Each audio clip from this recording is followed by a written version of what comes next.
following is a Furnish Brothers production. Introducing your hosts, Rob and Ryan. Please welcome to the Talking Buds podcast.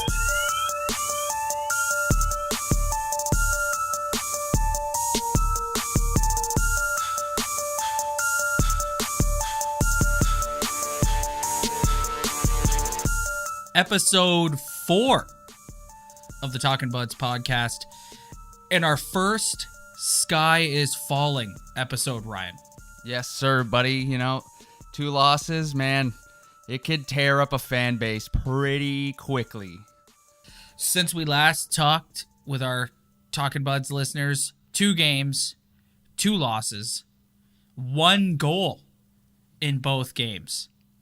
Yeah, of course, that's 1 goal. No wonder the sky's falling. This team couldn't score less than 5 goals in a game, and then all of a sudden they get 1 and 2, and it's like the first games never happened, and now we're all worried. And like you said, first episode, sky is falling. Let's get into it, buddy. So there are two losses, 1 to Pittsburgh, 1 to St. Louis. Different kinds of losses, in my opinion. Pittsburgh, I felt that they were just, they're just beat by a better team. Like, a better team came in and had a good game plan. The Leafs played hard, but the Penguins kept them to the outside, clogged up the neutral zone, didn't let them get too many good scoring chances, didn't let them break out of their own zone.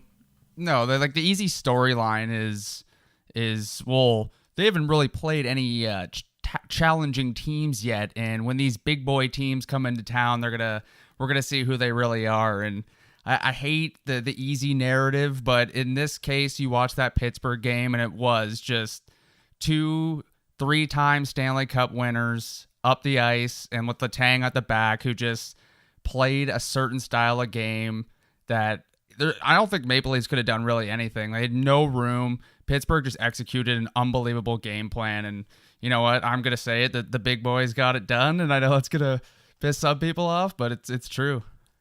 Saturday was kind of more of the same. I felt the Blues also had that same sort of game plan against the Leafs. The biggest difference is the Leafs were awful in that game. 8 shots through 2 periods. I was at the game. It was a tough sit, Ryan. They aside from Freddie Anderson, I didn't see anybody who really showed up to play on Saturday night. Well, it's the NHL. Like, everyone always talks about the parity, and there is so much parity, and that means anyone can beat anyone on any given night in the NHL. But you watch the Pittsburgh game, and you can walk away saying, you know what? They lost a game against one of the best teams in the league. They got outplayed. I can accept it, whatever. But it's the St. Louis game situation where you're just like, they just didn't skate tonight. They just know they don't win a battle. They're 50-50 battles. They never win a battle. Their forecheck is so slow. You ever notice that when the Toronto D go back in their own end, that there's 700 St. Louis Blues right behind them, ready to forecheck, take the puck? Toronto dumps the puck in, and there's no one. It's just no one. Here, there's the St. Louis D just grabbing the puck, making a little circle, finding the outlet right away, no pressure on them whatsoever. And then the corner battles, when they're actually in the zone, they never win them. There's never a guy coming in to help. They just looked so uninspired. But, I don't want to overreact, but it just, when you look at the effort that they put in, it wasn't great. It's Hyman, it's Kapanen, it's those guys going in hard on the forecheck, and outside of that, everyone's just kind of floating behind, waiting to pick up the pass coming out of from the other team, coming out of the offensive zone. So are you buying into this narrative that teams have developed a game plan to play them? Well, I think, I'm not going to say for the whole 82-game season, it's like, this is how you got to play to beat the Maple Leafs, even though we can all see that they're a little weak on D. So I'm sure if you're an opposing team, when you're going in to play the Maple Leafs, you're kind of just hammer their D, get as many shots on net. Toronto's not a big team, so be physical. But I think a team takes so many shapes in a season. Like, some guys can go in, get down injured, and I'm not gonna say this is how you beat the Maple Leafs all season. But looking at the Pittsburgh game, it is a compelling argument saying, that's the blueprint. That was the blueprint. If you don't take any penalties which I think Toronto was on a power play for like a minute that game. They didn't get 1 2-minute power play. If you don't take penalties and you play physical and you shut down the big boys, you can have success against them. Yeah, that was they shut the neutral zone down. That was the biggest thing. They kept all the Leafs to the outside. Matthews didn't get any good looks. Marner didn't get any good looks. Tavares had a few instances in both games. I thought of the three big guys, I thought Tavares was the best in both the Pittsburgh and St. Louis game. But yeah, the keeping them to the outside, clogging up the neutral zone, leaning on them. Here's the thing about the Leafs, and this is what worries me come playoff time. They are not a physical team at all. I know. So they're all skill. So if you run up against Boston again, all you got to do is lean on these guys, and they'll start to wilt a little bit. To me, that's what I'm most concerned about, and that's what might get them come playoff time. Yeah, and when we say physicality, and whenever I say physicality, I'm not looking for Scott Stevens through the neutral zone. You know, like that's not the physicality I'm talking about. The physicality. You're waiting for them to go bring back Fraser McLaren. Yeah, no, like I'm not looking for the Domi on Havlat hits in the neutral zone. It's just the 50-50 battles on the boards. Like just be tough on your stick. Just push a guy, you know? Like it's not that hard. Just be tough when you need to be. It's not about laying huge hits. It's about working hard and actually fighting for those pucks when you're in those 50-50 battles. And I've got in my notes here, do they need to make adjustments with a question mark? And I don't know how you adjust that. Like, I don't know how you take a guy like Mitch Marner, who's a smaller guy, never really had any physicality to his game, any real physicality, or like that type of play, sandpaper that you were just describing, and just say, go out there and do that. And so from that standpoint, I don't know how you fix that. I really don't. Yeah, it's definitely their skill players, even though like I'm not saying they should not be skilled and use their best weapons to their advantage. It's just when the big boys get leaned on a little bit, they just have to be a little tougher on their sticks and a little tougher along the boards.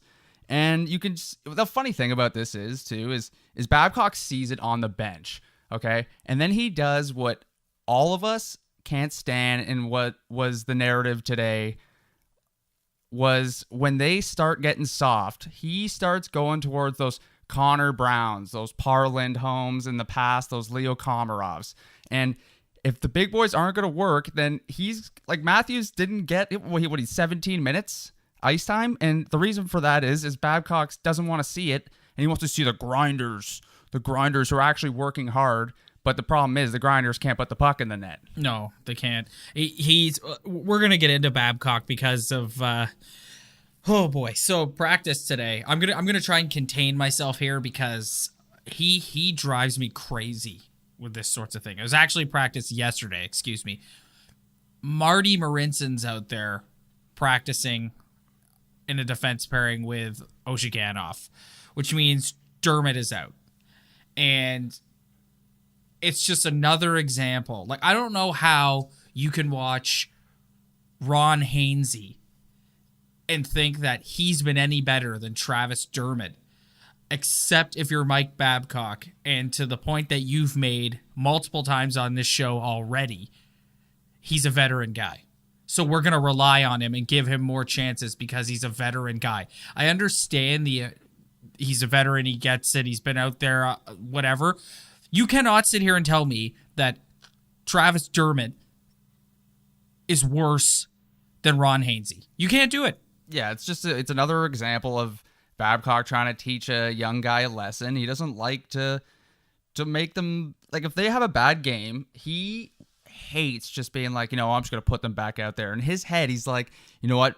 He starts doubting himself. He starts thinking about what he can do the next game to get a win. He's not thinking about, well, I got to keep Dermott in the lineup because... But Dermott's the better player, Mike. Like, Dermott's the better player. He needs to be out there to continue to get better. Dermott's ceiling is significantly higher than Ron Hainsey. Yeah, I know, but he's just not thinking like that. He's thinking about what he knows he can get out of certain players next game.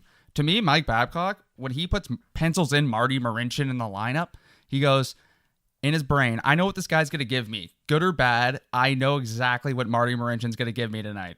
It's not going to do. He might have a just brutal game, but he's not going to give him any more, any less in Babcock's mind. And with Dermott, they've done it with all the young guys. He's so hard on the young guys, and he's not going to just hand Travis Dermott this opportunity because management and fans think that Dermott could be a top 4 guy in a couple of years. He's not thinking like that. He's thinking about what I can do to win against the Winnipeg Jets on Wednesday night. God, I don't know how Marty Marinson gives you a better chance to win ever. Yeah, I know. And that's we don't understand that. Like, it's not. I think all the fans would, more than like majority of the fans would agree that no, I'd way rather have Travis Dermott in the lineup. He's way more dynamic. He's a better player, but that's just not the way Babcock thinks, and it's just driving everyone nuts. Yeah, he's starting to take some heat today. I was listening to Justin Bourne on Good Show, and they were having a great discussion about how Mike Babcock relies on the veteran players, and it's true. And if they continue to struggle, he's the one that's gonna, like, he needs to realize that, like, I know that he signed an 8-year deal and like he's gonna be here till the end of it more than likely, but like, this is on him when the team struggles like this. He's the one that's got to figure out when they come out Saturday night and they're not ready to go. That's on the coach. They weren't ready to go. Sorry.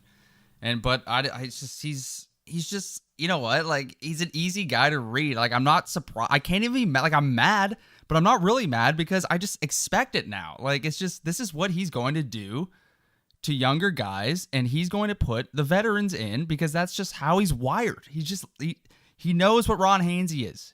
Ron Hainsey gives what all Ron Hainsey can give, and Babcock is just totally fine with that. He would way rather take that than an unproven young guy who may have more upside. He doesn't care. It's the exact same thing that we saw last year with Leo Komarov and Roman Polak, just constantly shoving them over the boards. They actually made, I heard an interesting point today on the radio that I'd like to bring up because I thought it was a really well-made point. Babcock went over and recruited, because you notice a guy like Ozhiganov, like, he's being very patient with Ozhiganov, and he's affording him more opportunities than I've been surprised. I was singing his praises last week, and I'm not saying Ozhiganov doesn't deserve it. He totally does. But do you buy into the Babcock went over and recruited Ozhiganov so he has a personal stake in that particular player's development, whereas a guy like Dermott, not so much? Yeah, I buy into not exactly just him recruiting guys. I just buy that in the fact that coaches just have favorites and they have other guys that they don't like as much. And it sometimes it has nothing to do with skill or play, or it's just, we've all been on like rep teams growing up as little kids, and there was always guys who got favored more than the others. Like, it's just some coaches just prefer some players over another, and I think him going and recruiting them is a part of that factor as well. Like, yeah, I really like this guy, and yeah, he probably likes him because of that. But I just think overall coaches just have these favorites that they go to over some other guys. In any event, we're gonna see they got the biggest 2-game stretch so far coming up, maybe one of the biggest of the schedule when all's said and done. And we'll get to that in a minute, but I want to talk about, coming off 2 losses and they've only scored 1 goal in the 2 games. The "we need Willie Nylander" narrative has reared its head here. And some developments in that this week. Kyle Dubas flew to Switzerland to meet with William himself. He was reported that he was in New York at Madison Square Garden on Sunday night at the Flames-Rangers game to talk with Louis Gross, the agent for William Nylander, and just was on Twitter before we hopped on here, and he's in Philly tonight at the Avalanche Flyers game. So it looks like this business between the Leafs and William Nylander is starting to ramp up. This is just a mess, man. Like, to me, this is going to be a part of my beauties and bums later, but to me, this is like the start of the NHL GMs looking at guys who are in their low 20s who are getting signed on their first contract out of their entry level, and GM's just being like, what do you want again? What are you asking for? Like, since when do these guys just demand so much money after like mediocre seasons? And I understand that they look at their upside and they believe in themselves, but like it's so confusing. It's such a mess. I personally don't think anything's gonna get done. You don't think? Well, they're. I feel like they're ramping up. What is it? It's December. What's the date? December 1st. Yeah, it's December 1st. Yes, yeah, December 1st. They got to get the contract done. So, like, we're starting to run out of time here. It's only just over a month left, right? So, him going to Switzerland and then going to MSG and now tonight in Philly is clearly him trying to speed this process along here. But I agree with you. Like, you're kind of, it's kind of weird to see a player in Willie's sort of situation making the demands that he's making, and we don't know, right? We're not in the room. We don't know what exactly he's saying. Clearly the holdup is term and financial, although it looks like they're leaning more and more towards a bridge contract. Yeah, but it's just I just don't understand. Like, I know people will disagree with me, but I don't think, if something doesn't get done within the next week or two, I think he's sitting out the whole season. Oh my God. And then he's just going to wait till next offseason. He's basically going to be in the same RFA position he's in now. But then at that point, he'll be in the same talks as Austin Matthews and Marner. And he could probably, and if they sign first, then he could see what they get, or just a whole mumbo jumbo of that. Like, it's just so confusing. It's gotten so far. And I think that all of us have just been like, yeah, he'll sign. But now this week's the first week where I'm kind of like, you know what? I could see this guy not signing. Michael Pekka for the Buffalo Sabres, he sat out an entire year. So it's happened before. And I don't think it's totally out of the realm of possibility. And I think if something doesn't get done within the next 2 weeks, I could see this kid sitting out the whole year. That would be so foolish if he sits out for the whole year. That would be so foolish if he does that. Yeah, and it's foolish for your bank account too. I know. I don't get why he just can't take a 2-year bridge and just stick it back to the Maple Leafs when the contract's over, when he has arbitration rights, and he'll actually have something in his corner. Other than right now, he has nothing. He just has the Maple Leafs offer. He can't do anything else. But it's just so, like, I think it's gotten, I've been waiting for it. Like, every day you wake up, you just wait for it, and I just don't know if it's going to come. The story that he flew to Switzerland last week, I was kind of like, whoa. Like, that's him making an effort, flying over there to talk to him in person. Well, it seems like, if that was Lou Lamoriello. That would, I don't know if that would be happening. Never happen, buddy. Never.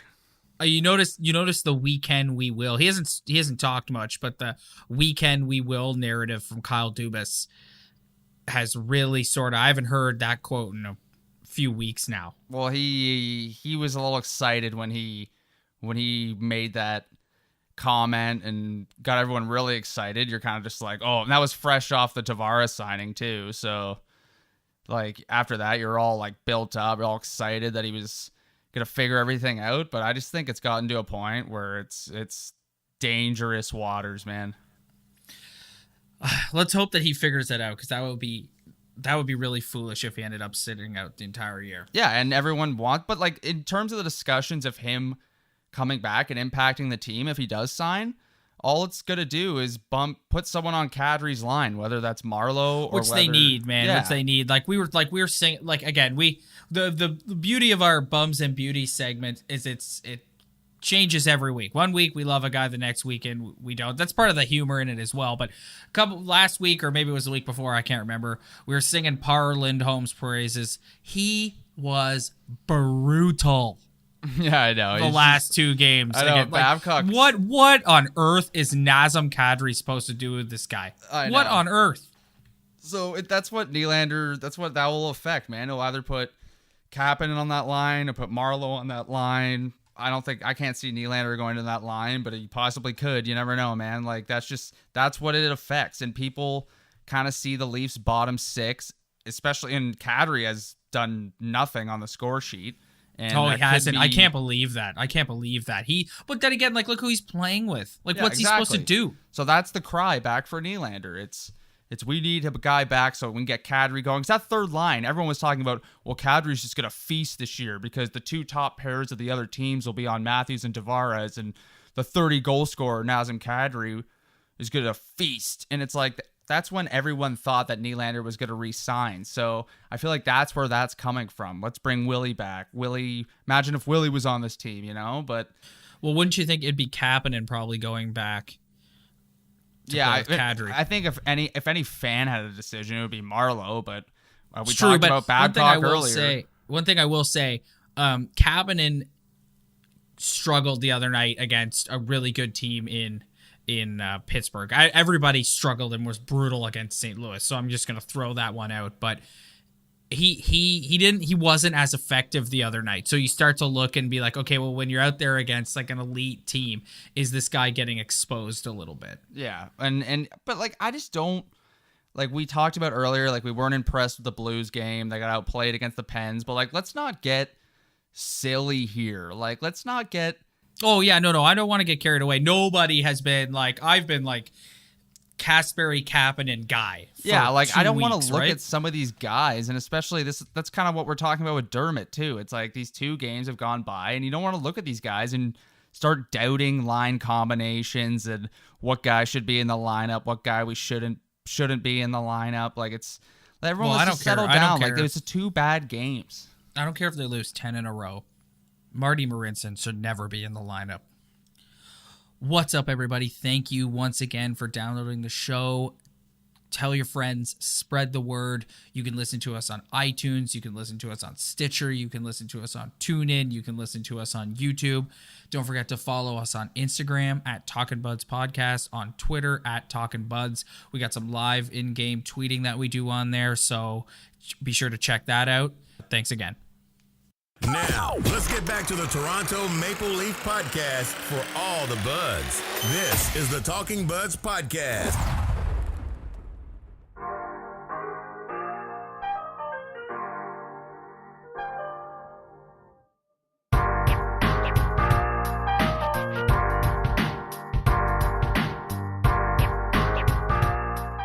All right, before we get into Bums and Beauties for this week, well, we'll also preview the 2 Jets games coming up. Do you have anything from this past week that you want to touch on before we move on? Yeah, I just think today, like, just listening to everyone's opinion today, it's just like, let's not get too low here. Like, we all saw what we saw, and we can have opinions on it. This city's crazy, man. This city's crazy. Like I said at the beginning off the top of the show, the sky is falling. That's what it felt like today. People just freaking out. And everybody the last 2, we don't need you, William Nylander, this week. Is like, you know what? This team would be on another level if they had a guy like William Nylander. Drives me nuts. Yeah, and like I posed a question on our Instagram, and it was the question you asked me earlier, if teams found a way to play the Maple Leafs successfully. And some people texted me and messaged me being like, oh, this is just a crazy overreaction. And it's like, yeah, I agree. But you listen to people's opinions. I just wanted to throw it out there because some people think that. Like, some people think that it's these 2 games have just punched a hole in their success, and now teams know how to play them. But it's like, no, this team's going to be a good team. They're still going to be a playoff team. Everyone just settle down. It's 2 games. It's going to be okay. We have 2 great games coming up, and I honestly believe they're going to bounce back. Well, yeah, they got the Jets coming up on Wednesday night. They got the Jets coming up on Saturday night, little home and home to Kingpin of the East versus Kingpin of the West. And then they got the Calgary Flames at home the following Monday. So we'll probably be doing our next show after that Flames game. So we'll have a lot to talk about. Oh, yeah. Well, you know what? Just hopefully they bounce back, but I think everything's going to be fine. It's going to be okay. That's right. I agree. The sky, despite our sarcasm, we do not believe that the sky is falling. No.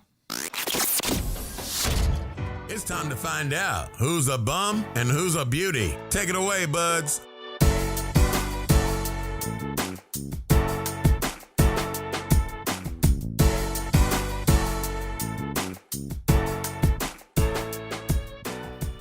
Yes, it is now time for this week's edition of Who's a Bum and Who's a Beauty.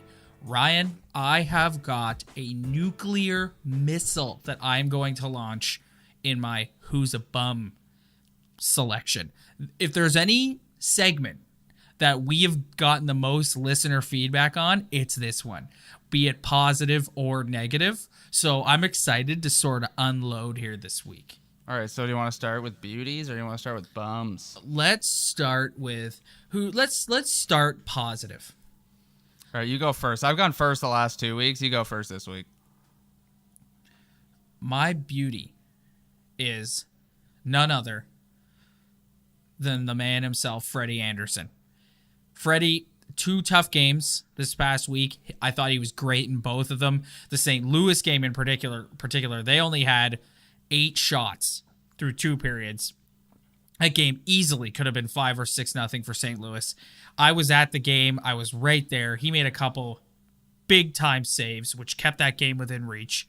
So, Freddie Anderson, this probably won't be the first time I select you, but you are my beauty of the week. Well, yeah, it's like Freddie, you know, some of the goals he let in, you kind of look at and you're like, yeah, he probably could have stopped that. But they were grade A chances in front of the net, you know, like they were just little dinky shots. Like these guys had prime opportunities to put the puck in net on Saturday. Oh, God, Ryan, they're awful in their own zone sometimes, man. Like they get running around. Like I try not to just beat the same drum over and over and over again, but that's coaching. Like the dumpster fire in their own zone is coaching. And Freddie, why he's my beauty of the week, had to bail them out 2 or 3 times. Yeah, there's only so much a goalie can do, man. Like he's gonna let in some goals sometimes, and that game they had nothing, so it's not like, you know, like you just feel bad for the guy, and it's not always on the goalie. Like they were so bad, and there's only so much Freddie could do. So I totally understand. Freddie hangs in there. Faces a ton of shots, faced the most shots in the league last year. He's not as high this year, but, you know, Freddie always takes a good amount of punishment in those games. Who is your beauty of the week? My beauty of the week is Kyle Dubas. Ooh, there you go. And this will be an unpopular opinion with some people because it pertains to the Maple Leafs, but he's my beauty of the week because he hasn't given in to a player's demands yet. And I'm talking about William Nylander. There's been so many reports. Like, we never know for sure, but the reports are he's in the $7 to $8 million range. Which is absurd. And you know what?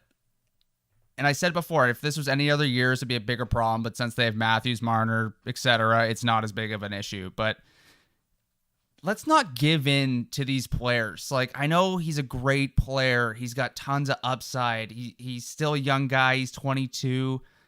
But he's a 60-point hockey player so far in his career. And honestly, do you really see him getting up into that upper echelon? David Pastrnak, Nathan McKinnon? No, I don't. Point totals? No, exactly. So it's like, let's not be silly here. And Willie's 200-foot game also leaves a lot to be desired. Yeah, I just don't want to set this precedent where it's like these guys coming out of their entry levels who are 60-point hockey players get $8 million a year. Like, excuse me? And the reason for that is because Peter Chiarelli, one of my favorite general managers. One of everybody's favorite general managers. Yeah, he decided to sign Leon Draisaitl to that monster deal. Given Leon Draisaitl is a center iceman, and sometimes he plays wing, but for the majority, he is a center iceman, and to me, center icemen are more valuable than wingers, but I just like how Kyle Dubas just been like, you know what, dude, like, I may take some heat for this, but just no, man, like, I can't do this. I have too many contracts coming up, like, you're not number 1 on the depth chart, and I don't think you're number 2 either in terms of young core players, and let's not get silly here, and it's just, I'm just so happy he hasn't done it yet. I know we could use him right now, but I think in a couple years, people will look back on this and say, Kyle Dubas made the right decision not signing this guy to a monster contract. And he's not being unreasonable. He's being a beauty. He's went over to Switzerland. He went to New York the other night to meet with the agent, Louis Gross. And this is his first big contract negotiation, man. Like, yes, he didn't step into something like easy. And no, he's handling like a champ. He can't set a precedent here saying, I'm going to roll over for your demands. Because he's got 2 more contracts that are going to be even more complicated to figure out. And he's got to let them know, let the agents know that he's not going to roll over for you. That's a good choice for beauty of the week. So he's my beauty of the week because I was thinking about a player and I felt like I was just reaching, and I've thought about this lately about Dubas, because this whole thing's just getting to a point where it's almost December. Like, December 1st really isn't that far away. No, like I said earlier, it's just over a month away. Yeah, exactly. So that's why I was just sitting here being like, you know what? I actually appreciate this. I feel like in a couple years, we'll look back and be like, I don't know what the outcome's going to be, but we're going to look back and be like, yeah, William Nylander wasn't an $8 million player on the wing. Just no. The time has come. Before I reveal my selection for Bum of the Week, I just feel, because I'm about to drop a bomb here, Ryan. All right, I'm ready, dude. Come on. So I feel like I need to make another disclaimer that these are a week-to-week basis. Just because this is my player selection this week does not mean I'm saying this about him permanently. It's just based on what we've seen since the last time we did a podcast. Oh yeah, well, just like Leaf fans, we can go side to side. We can go from fence to fence. Let's hear it. Oh, that dude. makes it so fun. My Bum of the Week, Mitch Marner. And I'm going to say this because, Mitch, I love you. We all love you. But you can be so much better and more effective than you were in both the Pittsburgh and the St. Louis game. Floating around the neutral zone, not really going in and retrieving pucks in the corner, just kind of skating around out there, like not really getting involved, not generating any dangerous offensive chances. Him, like everybody else, pretty much useless in the defensive zone. So I'm disappointed in what I've seen from him. We've seen at times his ability to dominate a game and take a game over, even more than Matthews at times. We've seen what he's capable of and how high his ceiling is. But these last two games, I feel like he's really gone to sleep. I've been kind of disappointed in what I've seen. I would like to see him pick it up over the next week and for the rest of the season, for that matter. So, Mitchell, you're in my doghouse this week. I would love nothing more than to let you out next week, buddy. But I gotta see more from you. Stop floating around. Yeah, I just think with Mitch, when he's not going, he looks small and slow out there, and he's not as small as people think he is. Like I think he's like 5'10", like 170 something pounds. Like, yeah, it's small compared to Tom Wilson, but in the grand scheme of life, in hockey, he's not really that small. But I just feel like when I was watching him against Pittsburgh, when he was getting shut down, his space was getting shut down, he looked like he was just a step behind going in towards the battles. And it looks like when he was in the battles, it looked like he got pushed off the puck. He doesn't really go in though. I noticed, like when his head's not there, like he kind of just floats around and does a lot of turns and spins. Yeah, exactly. And yeah, pivots. He's just kind of skating around. It looks like he's working hard, but really he's not really doing anything. But when Mitch is on, you can see that he can play with a bit of not an edge, like a Kadri He edge. wants the puck. That's why he'll finish his check. Like he'll get in there first and finish a check, or get in there first and get a puck. It's just when he's not getting there first and not battling in the corner, he looks extremely small, and he looks kind of on the perimeter like all game long. He doesn't look like he wants the puck. That's what drives me crazy, because when he's on, he wants the puck. He's out there. He's after. He's controlling the play. He's buzzing around the ice. He's flying around guys. He's flying in the offensive zone. And when he's not, he's just floating. Like, that's the best word I can use to describe what he looks like when he's not on. He's simply just floating. Yeah, and he doesn't have the puck on his stick, making those electrifying plays that we can get used to when he is on a roll. But yeah, no, I honestly kind of agree with that. My bum of the week this week is Patrick Marleau. Ooh, veteran beauty. You know, don't let Babs hear you say that. Yeah, I know we love Patrick Marleau, but at the end of the day, the guy gets paid $6.5 million a year. And I just expect more out of him. I know at the beginning of the season, it was kind of like Matthews is getting all the goals, Tavares getting all the goals, and the big boys were scoring, and that's what your big boys are supposed to do. But he isn't. Marleau hasn't done really anything yet, in my opinion. Like, he just hasn't had that one big game. He's just kind of the same thing we just mentioned about Marner. He's always skating around when the opposing teams doing the D-to-D pass, backing up in their own end. He's just in the middle of them waving his stick around, and it's just like, what? Like, come on, dude. Like, get in there. He doesn't look super engaged, and when Patrick Marleau isn't scoring, he looks awfully invisible out there.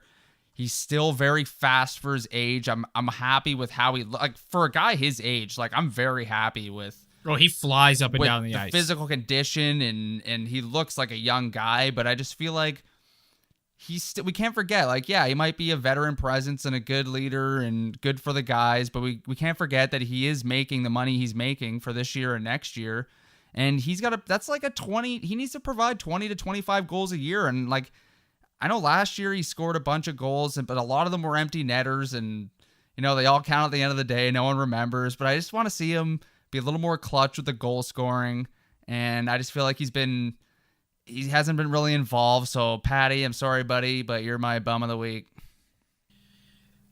When you're a good pro every single day, like Patty Marleau, you're in every day, you're eating right, you're training right, you're in the weight room, you're doing all the right things. And then when you leave, you just don't think about hockey. You think Patty Marleau thinks about hockey? No, he goes home to his family. That's what Babs would have to say back to you after your bum of the week suggestion. Yeah, I know. I feel like a lot of Leaf fans would agree with me though. Oh, I agree with you. I agree with you. Like, It's just another guy who's just kind of floating around out there. I'm not sitting here being like, Patty's been useless, but like, he's just not giving what he needs to give. Like, he's still a very good hockey player. He's still paid like a very productive hockey player. So if you're not being super productive, which I don't think he's been all year, then you have to be called out. Yep, agreed.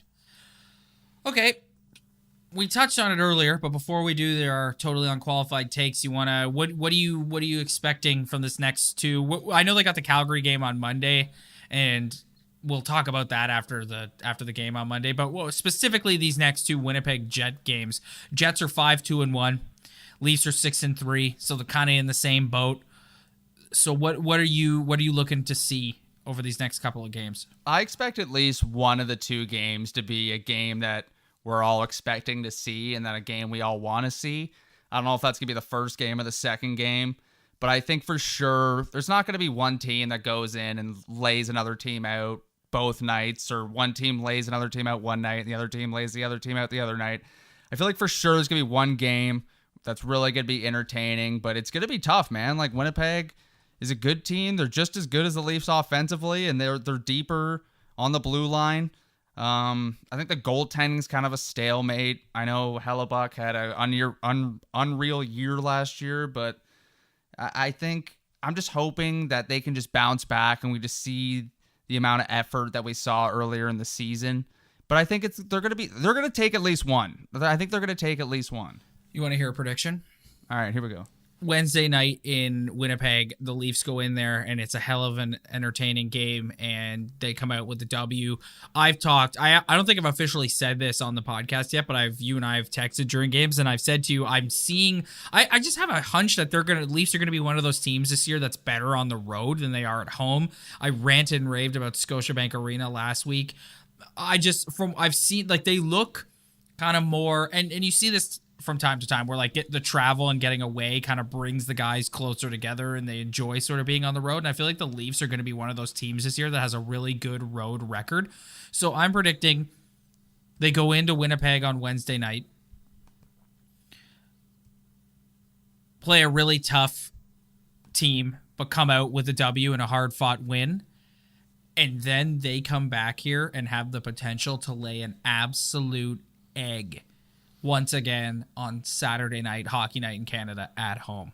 Yeah, well, both teams, like at Winnipeg, yeah, they have a good record as well. They're 5-2-1, and that's basically kind of the same as 6-3, but just that extra point you get. But they're gonna have to. They could get if they come out and play like they did on Saturday though. Both games, like, they could get slaughtered both games. Like, it's not out of the realm of possibility, but I just think that both teams are really good teams, and they know what this home and home means. So usually when that happens, teams step up and they don't play like they did on Saturday night. Could you imagine how much the sky would be falling if they go and get their asses handed to them for 2 straight games against the Winnipeg Jets? Well, yeah, then they'd be 6-5, and probably down their conference and their division a little more. Like Buffalo's only 2 points behind them. They're 2 bad games away from being 6-5, and that just basically undoes the start that you were looking for and they got, and it just ruins it. All right, Mr. Announcer Man, I think it's about that time. It's time for Talking Buds, totally unqualified takes.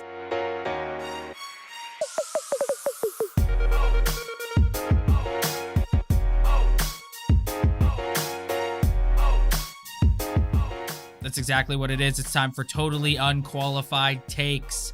Who went first last week? Did you go first or did I go first? I have no idea. I feel like I go first for all these things, so you should go first. All right, I'll go first. I've been going first today a lot. My totally unqualified take for the next week until we are back. William Nylander is signed within the next 2 weeks on a 2 to 3 year bridge contract worth no more than $6.5 million. Wow, I might even chop a year off there and say on a 2-year bridge deal at $6.5 million. He's got to get back and play. I know we talked earlier about he could potentially end up sitting out the year. Would be so foolish of him to do that. Come back, make your money, be a part of a team that could potentially go on a run here, be a big part of it, and just get over yourself. In 2 years, to your point earlier, you'll have arbitration rights, you'll have a little more leverage on your side. Just get over it, come back, Willie. Let's go. And that leads me to my totally unqualified take, and that is within the next week, William Nylander will not be signed. Oh, opposite opposing. You know, we've got some feedback that we don't disagree enough, so this is good.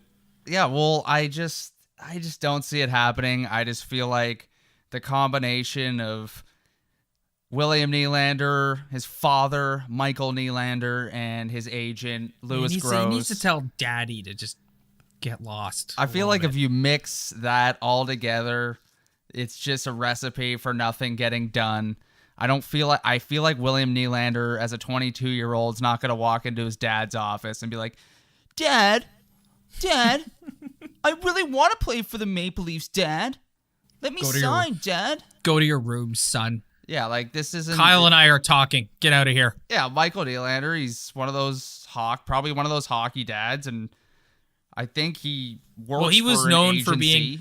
I've heard Berkey on Sportsnet say a few times that he was known to be a real tough negotiator in his day. Yeah, exactly, and that's his son, and he's probably very passionate about his 2 sons and their hockey, and probably was growing up. And I just feel like all this put together with Matthews and Marner coming up next season, and them being so far apart on a number, and the father, and all this, and the deadline coming up, that it's just not going to get done, and he will not be signed within the next week.